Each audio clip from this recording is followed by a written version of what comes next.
श्री शिवाय नमस्तुभ्यम। आप सभी पर महादेव की कृपा बनी रहे। आज रसपान कीजिए सावन मास महात्म्य में अध्याय 4 का।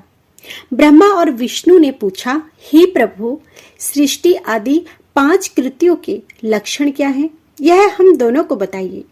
भगवान शिव बोले, मेरे कर्तव्यों को समझना अत्यंत गहन है, तथापि मैं कृपया पूर्वक तुम्हें बता रहा हूँ। सृष्टि, पालन, संहार, तिरोभाव और अनुग्रह मेरे जगत संबंधी 5 कार्य हैं जो नित्य सिद्ध हैं। संसार की रचना का आरंभ सृष्टि कहलाता है। मुझसे पालित होकर सृष्टि का सुस्थिर रहना उसका पालन है और उसका विनाश ही संहार है। प्राणों के उत्क्रमण को तिरोभाव कहते हैं। इन सब से छुटकारा मिलना ही मेरा अनुग्रह अर्थात मोक्ष है। ये मेरे 5 कृत्य हैं। सृष्टि आदि 4 कृत्य संसार का विस्तार करने वाले हैं। 5वां कृत्य मोक्ष का है। मेरे भक्तजन इन 5 कार्यों को 5 भूतों में देखते हैं। सृष्टि धरती पर, स्थिति जल में, संहार अग्नि में, तिरोभाव वायु में और अनुग्रह आकाश में स्थित है। पृथ्वी से सबकी सृष्टि होती है, जल से वृद्धि होती है, आग सबको जला देती है, वायु एक स्थान से दूसरे स्थान पर ले जाती है और आकाश सबको अनुग्रहित करता है। इन 5 कृत्यों का भार वहन करने के लिए मेरे 5 मुख हैं। 4 दिशाओं में 4 मुख और इनके बीच में 5वां मुख है। पुत्रों, तुम दोनों ने मुझे तपस्या से प्रसन्न कर सृष्टि और पालन 2 कार्य प्राप्त किए हैं। इसी प्रकार मेरी विभूति स्वरूप रुद्र और महेश्वर ने संहार और तिरोभाव कार्य मुझसे प्राप्त किए हैं, परंतु मोक्ष में स्वयं प्रदान करता हूँ। मैंने पूर्व काल में अपने स्वरूप भूत मंत्र का उपदेश किया है, जो ओमकार रूप में प्रसिद्ध है। यह मंगलकारी मंत्र है। सर्वप्रथम मेरे मुख से ओमकार ओम प्रकट हुआ और जो मेरे स्वरूप का बोध कराता है, इसका स्मरण निरंतर करने से मेरा ही सदा स्मरण होता है। मेरे उत्तरवर्ती मुख से आकार का, पश्चिम मुख से उकार का, दक्षिण मुख से मकार का और पूर्ववर्ती मुख से बिंदु का तथा मध्यवर्ती मुख से नाद का प्रकटीकरण हुआ है। इस प्रकार इन 5 अवयवों को ओमकार का विस्तार हुआ है। इन 5 से एक आकार होने का प्रणव ओम नामक अक्षर उत्पन्न हुआ। जगत में उत्पन्न सभी स्त्री पुरुष इन प्रणव मंत्र में व्याप्त हैं। यह मंत्र शिव शक्ति दोनों का बोधक है। इसी से पंचाक्षर मंत्र ओम नमः शिवाय की उत्पत्ति हुई है। यह मेरे साकार रूप का बोधक है। इस पंचाक्षर मंत्र से मात्र का वर्ण प्रकट हुए हैं, जो 5 भेद वाले हैं। इसी से शिरो मंत्र सहित त्रिपदा गायत्री का प्राकट्य हुआ है। इस गायत्री से संपूर्ण वेद प्रकट हुए और उन वेदों से करोड़ों मंत्र निकले हैं। उन मंत्रों से विभिन्न कार्यों की सिद्धि होती है। इन पंचाक्षर प्रणव मंत्र से सभी मनोरथ पूर्ण होते हैं और इस मंत्र से भोग और मोक्ष दोनों प्राप्त होते हैं। नंदीकेश्वर जी कहते हैं, जगदम्बा उमा गौरी पार्वती के साथ बैठे महादेव ने उत्तरवर्ती मुख बैठे ब्रह्मा और विष्णु को पर्दा करने वाले वस्त्र से आच्छादित कर उनके मस्तक पर अपना हाथ रखकर धीरे धीरे उच्चारण कर उन्हें उत्तम मंत्र का उपदेश दिया। 3 बार मंत्र का उच्चारण करके भगवान शिव ने उन्हें शिष्यों के रूप में दीक्षा दी। गुरु दक्षिणा के रूप में दोनों ने अपने आप को समर्पित करते हुए दोनों हाथ जोड़कर उनके समीप खड़े हुए। जगत गुरु भगवान शिव की इस प्रकार स्तुति करने लगे। ब्रह्मा विष्णु जी बोले, हे प्रभु, आपके साकार और निराकार 2 रूप हैं। आप तेज से प्रकाशित हैं, आप सबके स्वामी हैं। आप सर्व आत्मा को नमस्कार है। आप प्रणव मंत्र के बताने वाले हैं तथा आप ही प्रणव लिंग वाले हैं। सृष्टि, पालन, संहार, तिरोभाव और अनुग्रह आदि सभी आपके कार्य हैं। आपके 5 मुख हैं। आप ही परमेश्वर हैं। आप सबकी आत्मा हैं, ब्रह्म हैं। आपके गुण और शक्तियां अनंत हैं। हम आपको नमस्कार करते हैं। इन पंक्तियों से स्तुति करते हुए गुरु महेश्वर को प्रसन्न कर ब्रह्मा और विष्णु जी ने उनके चरणों में प्रणाम किया। महेश्वर बोले, आर्द्रा नक्षत्र में चतुर्दशी को यदि इस प्रणव मंत्र का जाप किया जाए तो यह अक्षय फल देने वाला है। सूर्य की संक्रांति में महा नक्षत्र में एक बार किया प्रणव जप करोड़ों गुना जप का फल देता है। मृगशिरा नक्षत्र का अंतिम भाग तथा पुनर्वसु का शुरू भाग पूजा, होम और तर्पण के लिए सदा आर्द्रा के समान ही है। मेरे लिंग का दर्शन प्रातः काल अर्थात मध्याह्न से पूर्व काल में करना चाहिए। मेरे दर्शन पूजा के लिए चतुर्दशी तिथि उत्तम है। पूजा करने वालों के लिए मेरी मूर्ति और लिंग दोनों समान हैं। फिर भी मूर्ति की उपेक्षा लिंग का स्थान ऊंचा है, इसलिए मनुष्यों को शिवलिंग का ही पूजन करना चाहिए। लिंग का ओम मंत्र से और मूर्ति का पंचाक्षर मंत्र से पूजन करना चाहिए। शिवलिंग की स्वयं स्थापना करके या दूसरों से स्थापना करवाकर उसमें द्रव्यों से पूजा करने से मेरा पद सुलभ होता है। और इस प्रकार दोनों शिष्यों को उपदेश देकर भगवान शिव अंतर्ध्यान हो गए। ऋषियों ने पूछा, हे सूत जी, शिवलिंग की स्थापना कैसी करनी चाहिए तथा उसकी पूजा कैसे करें, किस काल में तथा किस द्रव्य द्वारा करनी चाहिए। सूत जी ने कहा, महर्षियों, मैं तुम लोगों के लिए इस विषय का वर्णन करता हूँ, इसे ध्यान से सुनो और समझो। अनुकूल एवं शुभ समय में किसी पवित्र तीर्थ में, नदी के तट पर, ऐसी जगह पर शिवलिंग की स्थापना करनी चाहिए जहाँ रोज पूजन कर सकें। पार्थिव द्रव्य से, जलमय द्रव्य से अथवा तेजस द्रव्य से पूजन करने से उपासक को पूजन का पूरा फल प्राप्त होता है। चल प्रतिष्ठता के लिए छोटा शिवलिंग श्रेष्ठ माना जाता है। अचल प्रतिष्ठता हेतु बड़ा शिवलिंग अच्छा माना जाता है।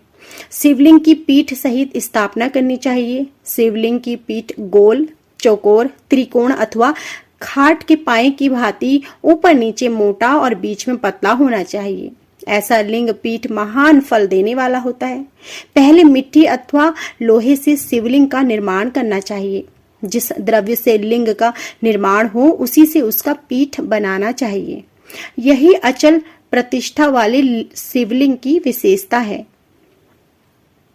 चल प्रतिष्ठा वाले शिवलिंग में लिंग व प्रतिष्ठा एक ही तत्व से बननी चाहिए। लिंग की लंबाई स्थापना करने वाले मनुष्य के 12 अंगुल के बराबर होनी चाहिए। इससे कम होने पर फल भी कम प्राप्त होता है, परंतु 12 अंगुल से लंबाई अधिक भी हो सकती है। चल लिंग में लंबाई स्थापना करने वाले के 1 अंगुल के बराबर होनी चाहिए, उससे कम नहीं। यजमान को चाहिए कि पहले वह शिल्प शास्त्र के अनुसार देवालय बनवाए तथा उसमें सभी देवगणों की मूर्ति स्थापित करे। देवालय का गर्भगृह सुंदर, सुदृढ़ और स्वच्छ होना चाहिए। उसमें पूर्व और पश्चिम में 2 मुख्य द्वार हो। जहाँ शिवलिंग की स्थापना करनी हो उस स्थान के गर्त में नीलम, लाल वैदुर्य, श्याम, मरकत, मोती, मूंगा, गोमेद और हीरा, इन 9 रत्नों को वैदिक मंत्रों के साथ छोड़े। 5 वैदिक मंत्रों द्वारा 5 स्थानों से पूजन करके अग्नि में आहुति दें और परिवार सहित मेरी पूजा करके आचार्य को धन से तथा भाई बंधुओं को मनचाही वस्तु से संतुष्ट करें। याचकों को स्वर्ण, गृह एवं भू संपत्ति तथा गाय आदि प्रदान करें। स्थावर जंगम सभी जीवों को यत्न पूर्वक संतुष्ट कर एक गड्ढे में स्वर्ण तथा 9 प्रकार के रत्न भरकर वैदिक मंत्रों का उच्चारण करके परम कल्याणमय महादेव जी का ध्यान करें। तत्पश्चात नाद घोष से युक्त महामंत्र ओमकार का उच्चारण करके गड्ढे में पीठयुक्त शिवलिंग की स्थापना करें। वहां परम सुंदर मूर्ति की भी स्थापना करनी चाहिए तथा भूमि संस्कार की विधि जिस प्रकार शिवलिंग के लिए की गई है उसी प्रकार मूर्ति की प्रतिष्ठा भी करनी चाहिए। मूर्ति को बाहर से भी लिया जा सकता है, परंतु वह साधु पुरुषों द्वारा पूजित हो। इस प्रकार शिवलिंग व मूर्ति द्वारा की गई महादेव जी की पूजा शिव पद प्राप्त करने वाली है। स्थावर और जंगम से लिंग भी 2 तरह का हो गया है। वृक्ष लता आदि को स्थावर लिंग कहते हैं और कृमि कीट आदि को जंगम लिंग कहते हैं। स्थावर लिंग को सींचना चाहिए तथा जंगम लिंग को आहार एवं जल देकर तृप्त करना चाहिए। इस तरह महालिंग की स्थापना करके विविध उपचारों द्वारा उसका रोज पूजन करें तथा देवालय के पास ध्वजारोहण करें। शिवलिंग साक्षात शिव का पद प्रदान करने वाला है। आवाहन, आसन, अर्घ्य पाद्य, पाद्यांक, आचमन, स्नान, वस्त्र यज्ञोपवीत, गंध पुष्प, धूप, दीप, नैवेद्य, तांबुल समर्पण, नीराजन, नमस्कार और विसर्जन, ये 16 उपचार हैं। इनके द्वारा पूजन करें। इस तरह किया गया भगवान शिव का पूजन शिव पद की प्राप्ति कराने वाला है। मनुष्य द्वारा स्थापित ऋषियों या देवताओं द्वारा अथवा अपने आप प्रकट हुए हो, सभी का उपयुक्त विधि से पूजन करना चाहिए। उसकी परिक्रमा और नमस्कार करने से शिव पद की प्राप्ति होती है। मिट्टी, आटा, गाय के गोबर, फूल, कनेर पुष्प, फल, गुड़, मक्खन, भस्म अथवा अन्न से शिवलिंग बनाकर प्रतिदिन पूजन करें तथा प्रतिदिन 10,000 प्रणव मंत्रों का जाप करें अथवा दोनों संध्याओं के समय 1 सहस्त्र प्रणव मंत्रों का जाप करें। इससे भी शिव पद की प्राप्ति होती है। जप काल में प्रणव मंत्र का उच्चारण मन की शुद्धि करता है। नाद और बिंदु से युक्त ओमकार को कुछ विद्वान समान प्रणव कहते हैं। 1 सहस्त्र मंत्र का जाप शिव पद की प्राप्ति कराने वाला है। कलश से किया स्नान, मंत्र की दीक्षा, मातृकाओं का न्यास, सत्य से पवित्र अंतःकरण ब्राह्मण तथा ज्ञानी गुरु सभी को उत्तम माना गया है।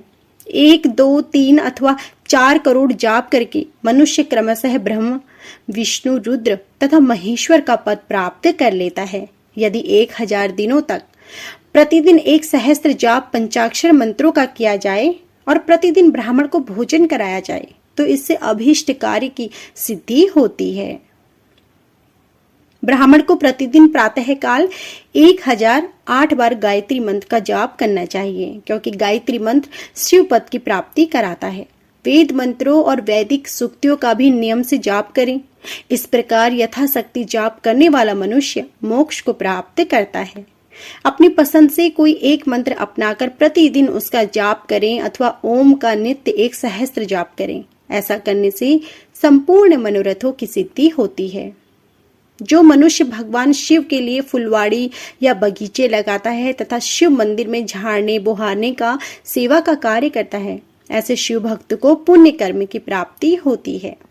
अंत समय में भगवान शिव उसे मोक्ष प्रदान करते हैं।